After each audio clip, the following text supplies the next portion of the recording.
I walked out of work to an empty parking spot. My 2024 Corolla, just paid off, was gone. My hands froze on the door handle of my jacket. The winter sun hit my face, but it felt like darkness. I called my mom, my voice cracking. "Oh, son, relax. We gave it to Bryan. He needs it more." Bryan, my younger brother, the one who'd totaled 2 cars in 3 years. My first new car, gone. I hung up and dialed 911, but I didn't press call yet. I let the weight settle, let my blood simmer before action. Panic is weak. Patience is power. I remembered the first time I met Bryan. He was 12, full of charm and trouble in equal measure. I was 18, fresh with my first job, first real paycheck, and I let him borrow my skateboard. He'd crashed it into a lamppost, laughed it off, and I'd smiled anyway. I always believed family meant trust. I always believed the stories we told ourselves about love. But trust is fragile, and love doesn't protect you from idiots who take what isn't theirs. The signs started small: missing receipts, unexplained charges. Then my mom's subtle excuses. Bryan needed it. It's just temporary. Temporary became permanent. My car became a pawn in a game I hadn't agreed to play. And suddenly the truth was clear. I had been invisible in my own family. I didn't yell. I didn't cry. I sat in my office's deserted break room and drew up the plan. One step at a time. No mistakes. I started small. I documented everything. Pictures of the car in their driveway, texts, voicemails, proof of ownership. I even quietly ran a credit check on Bryan, subtle, legal, precise. I learned everything about the man my family insisted needed more. Next, I created leverage. I contacted my insurance company, described the theft, and watched as the wheels turned. I sent a certified letter to my mom detailing unauthorized use and potential liability. I knew she'd panic. She always did. They were caught in their own story now, the one they thought they could control. I observed them like a hawk. Every move, every word, every brag about the family sacrifice they had made.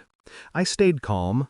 I smiled politely at family gatherings, took notes, stored every slight, every lie like ammunition. The day came quietly. Bryan borrowed the car again. He never learned. I had alerted the insurance company, set the legal wheels in motion, and they froze the title. Suddenly, the car wasn't his anymore. The smile that always mocked me, I mirrored it. When I called my mom to check in, her voice wavered. "Son, we thought nothing," I said, calm, measured.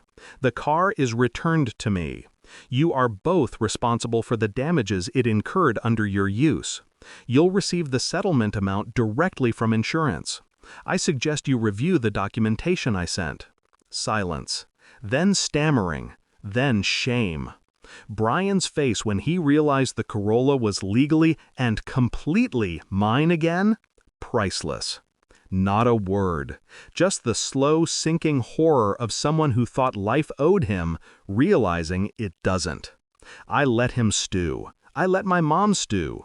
They both got the message. Boundaries exist. Respect exists. And I, apparently, do too. I walked past them that evening, the cold air biting my cheeks, and ran my hand over the Corolla's hood. Shiny, untouched, mine. And yet, the satisfaction wasn't in the car. It was in the quiet power of restraint, of letting them believe they could break me, and then proving them wrong without a scream. Family can betray. Family can lie. But revenge, masterful, precise revenge, is quiet. It doesn't shout, it waits.